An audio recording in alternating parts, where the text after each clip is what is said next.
this George droid. He's here for the Fent reactors.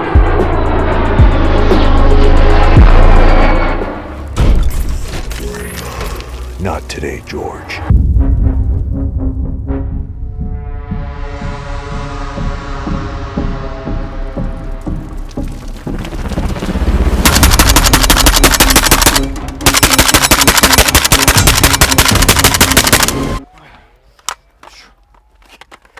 God.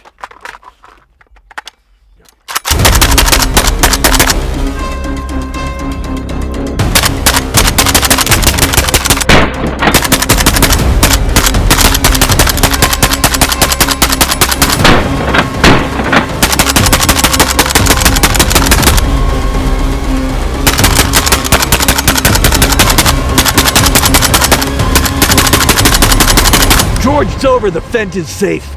The Fent is never safe. I am the Fent. Also, Russian guns cannot defeat me.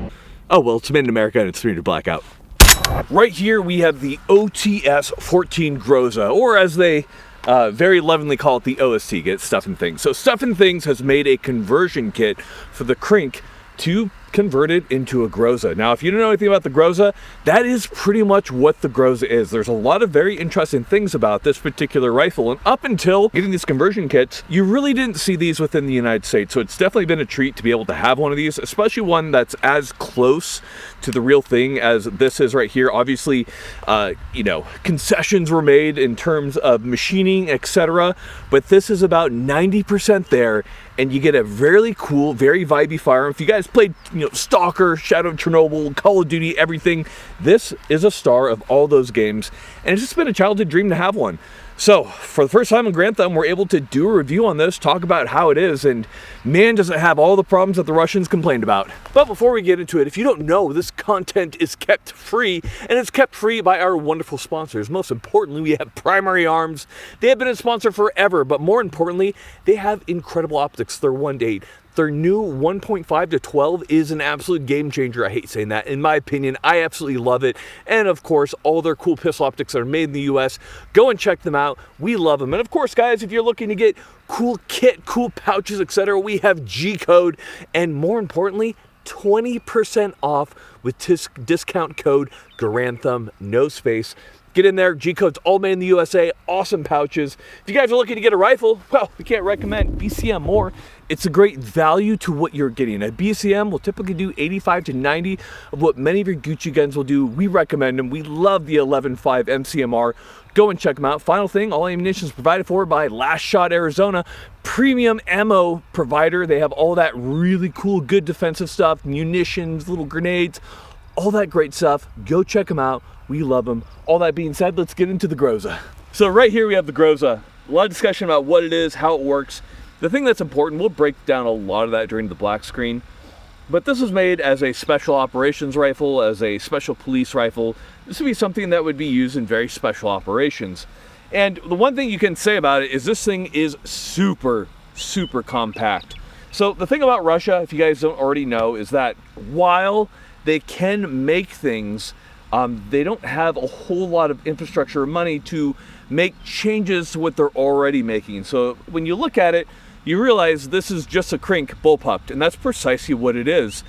And so that's kind of the beauty of the Groza, is there's not a whole lot of things that need to be done to this rifle in order to convert it from a Krink to a Groza, which is what makes it easy to do in the comfort of your home, or that made it easy to do in the comfort of of Russia. So, there's a lot of complaints about this guy. We'll kind of get into it as we begin to do our on-the-range shooting, but there's nothing like that now, so let's do a little bit of shooting here, and let's see how she feels, because, well, talk is cheap, and ammo is sponsored by Last Shot Arizona. First thing we're going to be starting off with is a build drill. That is 6 rounds at 7 yards in the A zone. This is showing repeatability, shootability, controllability, etc., and all the problems that we have with it. Now, the first issue that we're going to run into on the Groza is safety. So as you can see, the safety is in its normal place on the receiver, which is all the way back here, but my hand is all the way up here. So the question is, do I sweep from with my opposite hand, or do I have hands off fire control? That's kind of a unknown. Now, in Russia, how do they handle it? Well, just like that. This is 300 black with subs, so it is quiet. It will work on 5.56, 5.45, all that goodness. This is just a PSA that's been converted. I did 5 on that one, 133. Let's try that one more time. Shots are good.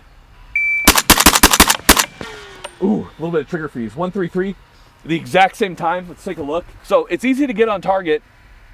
Recoil is fairly pleasant. I mean, it's just 300 black through a crink, but you have that action right up against your face, and you do have the old crink sight right there.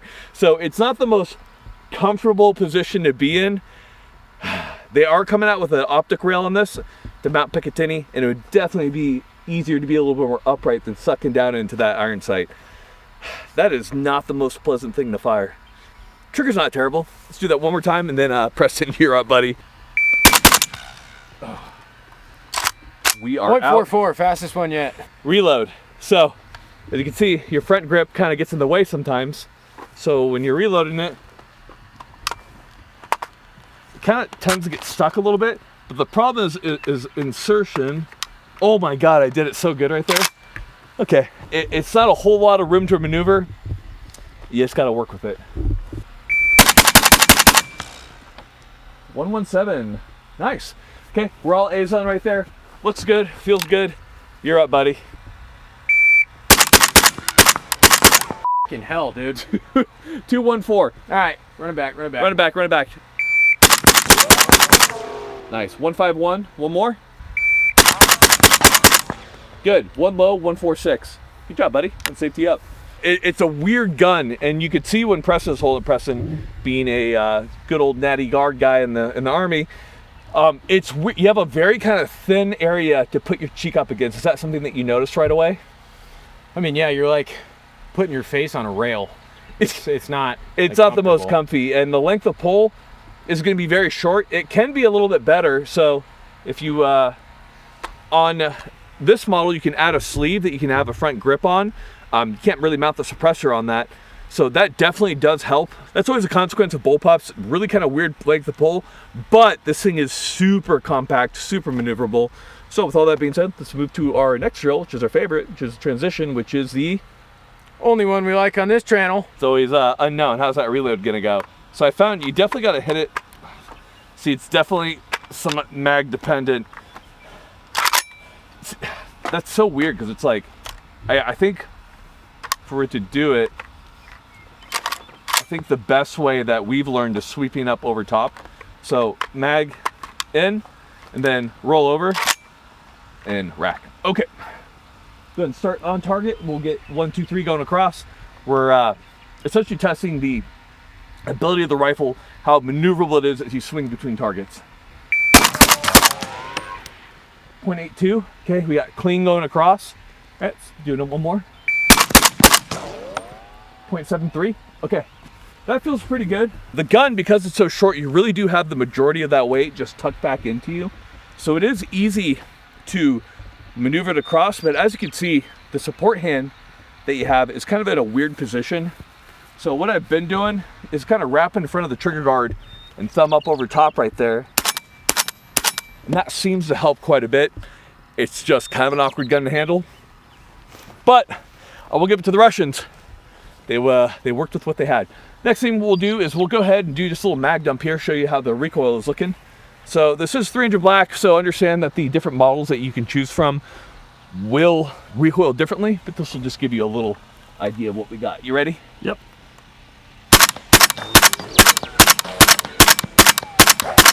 So as you can see, not really moving too much. An AK is a very, very smooth gun to fire. Let's try it rapid. Whew. So you can see one of the other problems that you run into with the Groza is going to be that gas blowback. So that's something that Russian operators have talked about for a while, which is because you have an AK, you have that big old open gas port right here. So if you're left-handed and you're shooting this, you're gonna be eating that gas pretty hard. As a right-hander, it's not as bad, but you can feel it. But to test out the left-handedness, we have our camera guy, Sawyer, who is left-handed. Hope you enjoy cancer. That's Sawyer right there. That looks so sketchy. Is this going to go back to my face? Pull it back. I did a quick shot. Dude, that would hit me in the mouth. I'm glad I did not cheek that. That would actually... Yeah, try that. That would dome me, look. It goes back to right here. That's because you're left-handed. He doesn't like you.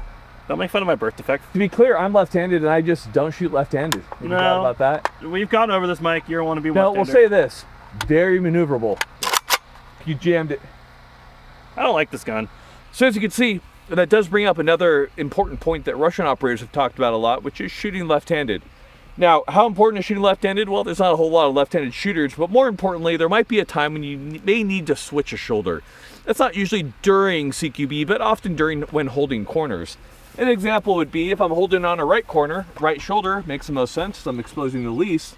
But if I'm on a left corner and I'm holding it, it does make sense to switch in order to hold that corner. Now, you can fire left hand with the Groza, but it's a little more difficult because obviously we have the charging handle right here. So let's give it a few shots and see how that works. Oh Lord. Oh, I'm so worried.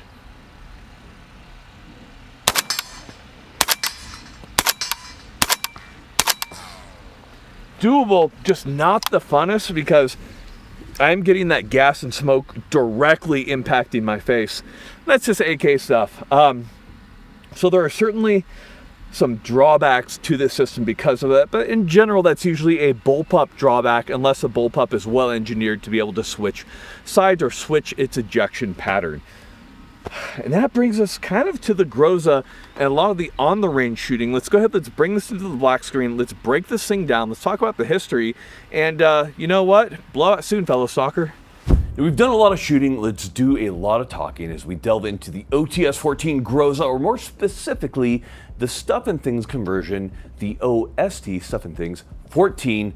Basically a crank. If you don't know much about the Groza, it was designed in the early 90s, came into its own around 1994, and suffice to say, probably one of the worst weapons Russia has ever made. So let's talk about what makes it so bad and what makes it so cool, because there are good and bad things about this. Now, there are many different Groza variants. So the one that we have right here would be something like OTS-14 4A02, which would be one of the CQC variants. Obviously, this particular one is chambered in 300 blackout, which the Groza was never chambered in 300 blackout. It was, of course, chambered in 9x39, 5.45 by 39, and 7.62 by 39. I'm sure there's some export variants out there in 5.56 as well. Correct me if I'm wrong. But the point being, we do have somewhat of an oddball right here, but 300 black, not, of course, having the same performance as 9x39, but being fairly close. We get fairly close with this particular model. So the Groza, for all intents and purposes, is a crink. So we have our PSA crink right here, which has been very good to us. And you simply do a couple things and you convert it. It's a non-permanent conversion. With the exception of my Groza, the only thing that I did to it was I did take off the trigger guard right here, because I wanted to make it a more faithful Groza reproduction. So understand that these are easily swappable between the two. This is not a permanent conversion, which brings us to the OST-14. You have to realize does have some machining differences compared to the OTS-14 due to the fact that it can go back and forth, and well, production has changed. Russia was able to do things that we can't, and also we can do things that Russia cannot. So things were done for simplification of production, but otherwise you have a fairly faithful reproduction of a Groza. Now we'll talk about a few other things you can change to get even closer, namely the rear sight, but that is a lot of the explanation of what it is. Let's talk about how it actually feels to shoot. So in the first place, when we come out here to the muzzle, that's probably going to be the first question, is how exactly do you hold this thing? So there's a couple different ways to do it. So the original Groza, as you know and love it, will pop up a photo right here, typically had a grenade launcher attached, and if it didn't have a grenade launcher, well, it would have some type of forward grip. Now, the grenade launcher, pretty hard to get. However, the forward grip, definitely you can get, and it's simply a barrel extension that comes from Stuff and Things. And it's fairly accurate to what you'd see on the Russian model. There are differences in how it threads onto the barrel, and we'll talk about that in just a moment here. Right now, we do have one of the putt necks on here. I love the suppressor. I know some people don't, but I just think they look cool. So With the Putnik on there, a fairly low pressure cannon, the gun does run fairly well with subsonics. There are a few issues when it comes to 300 blackout subsonics and PSA cranks, which we'll talk about in just a moment. But let's go ahead and let's unthread this guy right here. I pre-loosened it because that guy was pretty hard stuck after all the shooting we did. And I'll show you what it looks like with the extended grip on there. First off, with that off, you can see that we have the threads right here at the back. It's your typical crink threads that you typically have, the quote-unquote big boy thread pattern. Compare this to like a lot of the early production models of the Groza. You had that barrel that came across and you had the threading that was typically about halfway up. But that being said, they're of course working with what they have. So right here, we'll go ahead and thread this little guy on. And you have a little notch to line it all up and to click it into place on the retaining pin for the muzzle device. And actually, so could you grab me my multi-tool right over there? That's flathead, yep. Okay, so I just need to depress this right here. We're gonna depress that pin so that we can thread this all the way on. And I'm sure he's gonna speed this up with me breathing heavily right here. All right, so on mine threads right to the base and clicks in very nicely. So if you're not running a suppressor, this is definitely a very nice way to run the Groza, just due to the fact that the gun is so stinking short that when you have a suppressor on here, you kind of got to really choke up onto the gun. Now, a lot of people were quick to point, you know, I made a joke, like, how do you grip a Groza? And with the suppressor on, it's just not terribly easy. There are tons of videos of Russians firing them, and the grip looks just as awkward in their hands as well. You can tell that it's not a terribly ergonomic weapon. With the grenade launcher, with the forward grip, a much more ergonomic weapon, but a little bit of a waste when it comes to a 300 black because you want to be able to mount a suppressor on there, and that kind of makes it more difficult. You could, of course, mount your suppressor and then take some hose clamps and clamp on a section of Picatinny, put a little vert grip on that. I thought about doing that. There are different options, just pointing out that as it stands without a forward grip, this is a very kind of awkward system to handle. And it's so awkward because it is so damn small. This is a teeny little bullpup right here. So when you're actually choking up on it, imagine the suppressor on there, like it is very easy to maneuver, and there's a lot of good things to be said about that. It just comes at the cost of a lot of ergonomic factors for generally operating the gun. But with the barrel extension on there, it runs very well. We have, of course, our broom handle cack right there. That feels wonderful. So moving back to there, of course, this particular guy is just based off of the PSA crank. These are readily available. It's one of the nice parts about having PSA making these domestically is you're able to get your hands on a lot of previously hard to get models, which brings us to the Groza conversion and the fact that you can now easily convert a crank and not feel too bad about it. So moving back from there, you of course do have your sling attachment point. That's not exactly, I would guess you'd say, specifically correct depending on the Groza model. On some of the models you did see an extra magazine loop added right up here, but it definitely works down there. I would typically use the Blue Force Gear reinforced steel wire ones. Those work really well. Which brings us to our carry handle top right here. So on the carry handle top, we have a traditional AK front sight. So you need your front sight tool to adjust that. And then at the rear, we have the very stereotypical Groza rear sight, which is really cool to have. So first off, you have a rear notch, or if you spin that guy around, you can actually go to the nice aperture sight. And again, you also have zeroing for 100 to 200.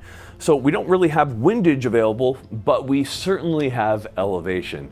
Now, I do want to point out that at the time of this video, they are just releasing their Picatinny mount that mounts into this guy, so you can have an optic on here. This is something I would generally recommend. You're kind of tucked in here pretty tight on this iron sights, so with an actual optic, that would be much more comfortable to shoot with, in my opinion. So I think that is very good.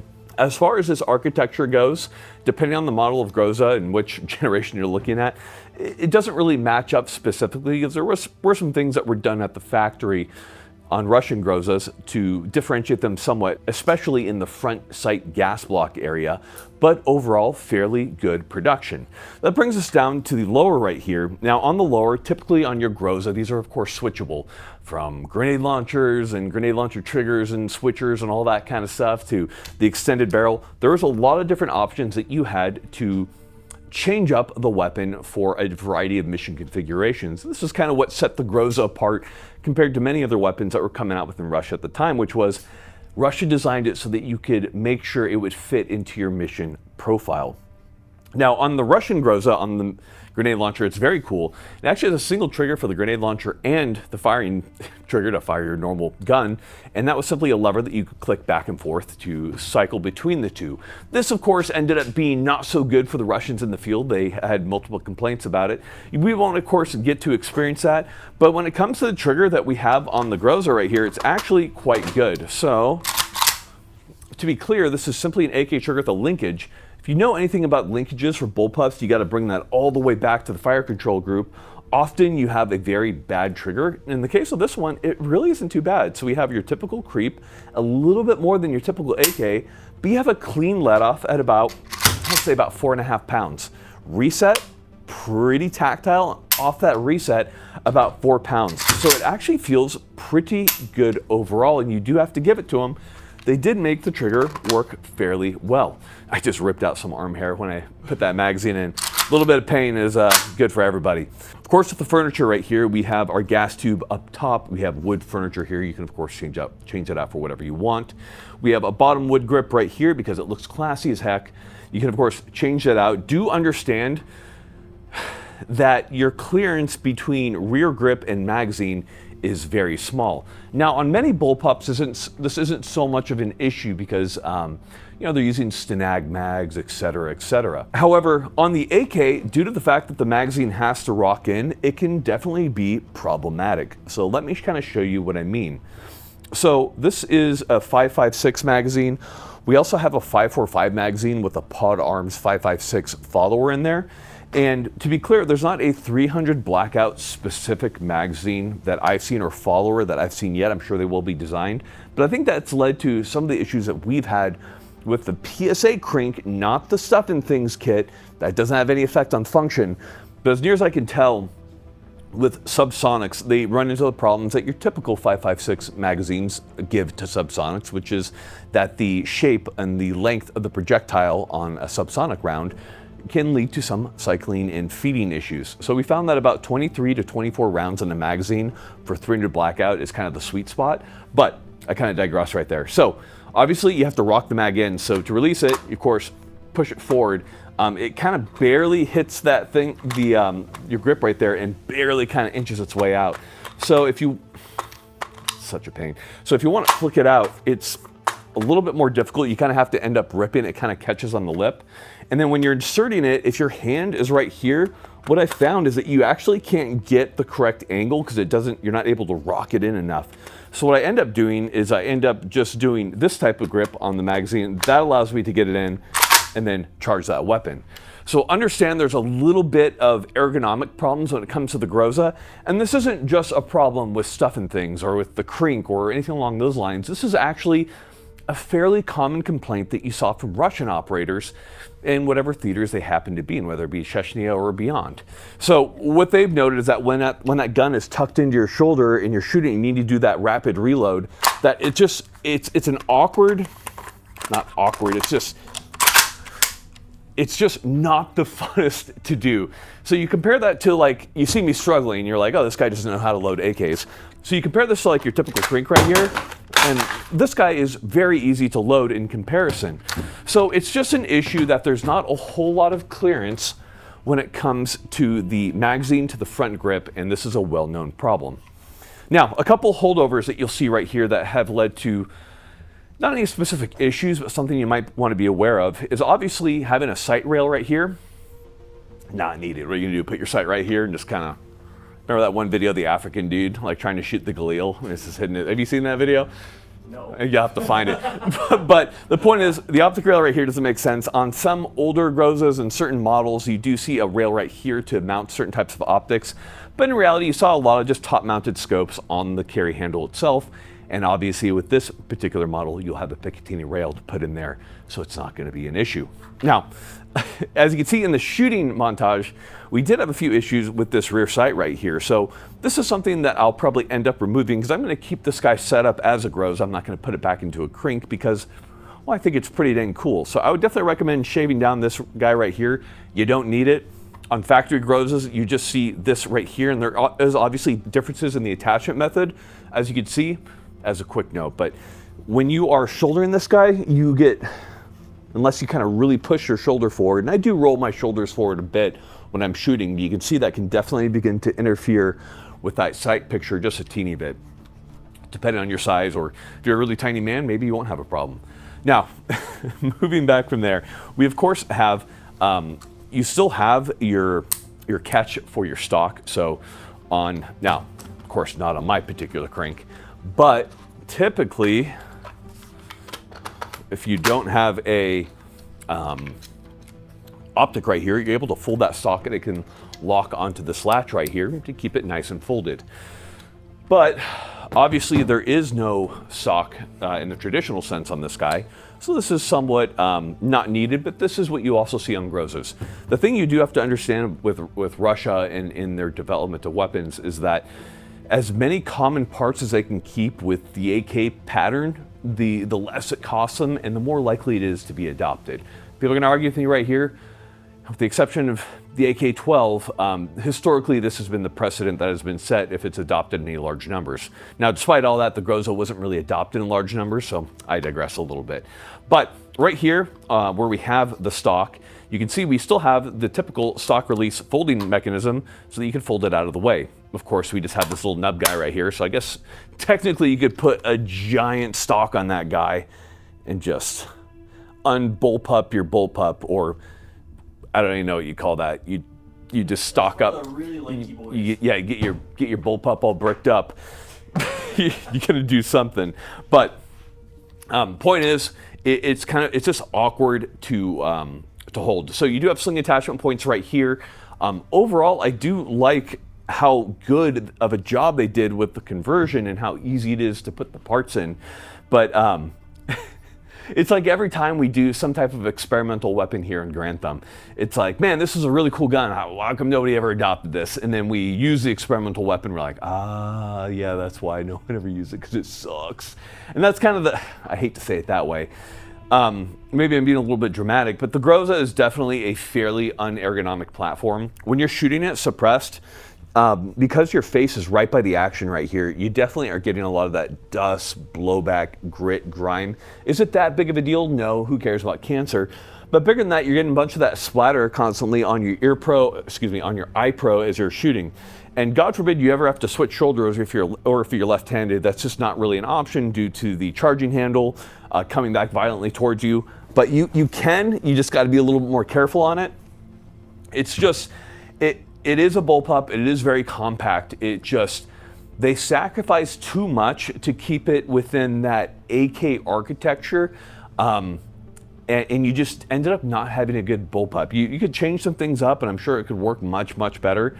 But as it stands, it's just really not that great. And that brings us to the safety. Probably one of the biggest problems on this weapon is the safety.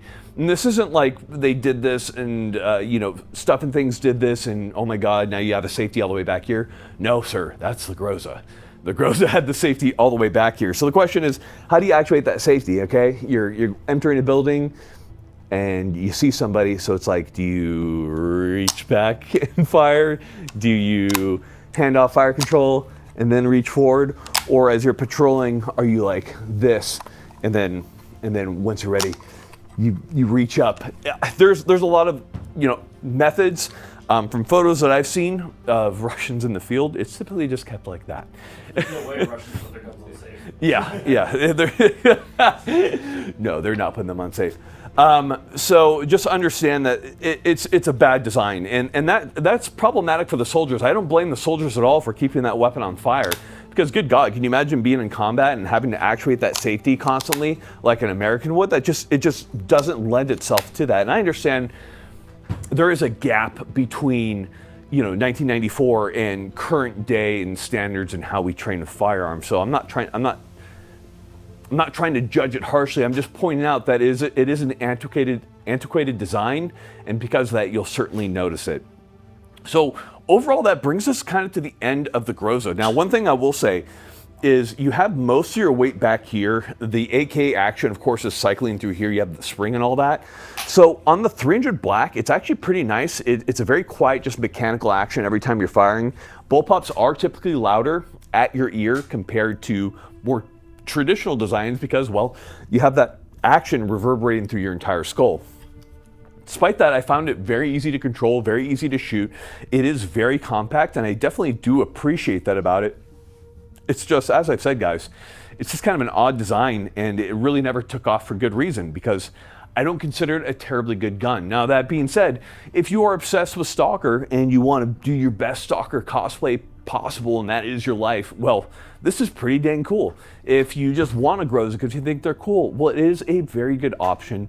And as a firearm collector, it is cool to have something pretty close that allows me to play with the ergonomics and understand an important developmental step in firearm history. Now for you, this isn't something that I'm going to say go buy and keep it at your bedside and trust your life to it, simply because it's kind of an awkward design. I will say, however, that if you want to get your AK as short as possible, well, there's something to be said about it, because it is a very compact package. Even with the suppressor on there, it is psychotically small, especially for the AK pattern. So there are good things going for it. We found that in general, as a quick note, come on baby, as a quick note, our Russian mags typically, or Bulgarian mags, tend to work a little bit better. This one has a pot arms follower and kind of rock it into place. So take that for what you will. You do have a Groza finally, so finally you can make all of your LARPing dreams come true. And maybe that was the real Groza. Maybe the real Groza was the LARPing, you know, of Stalker that we did along the way, and that's what really matters.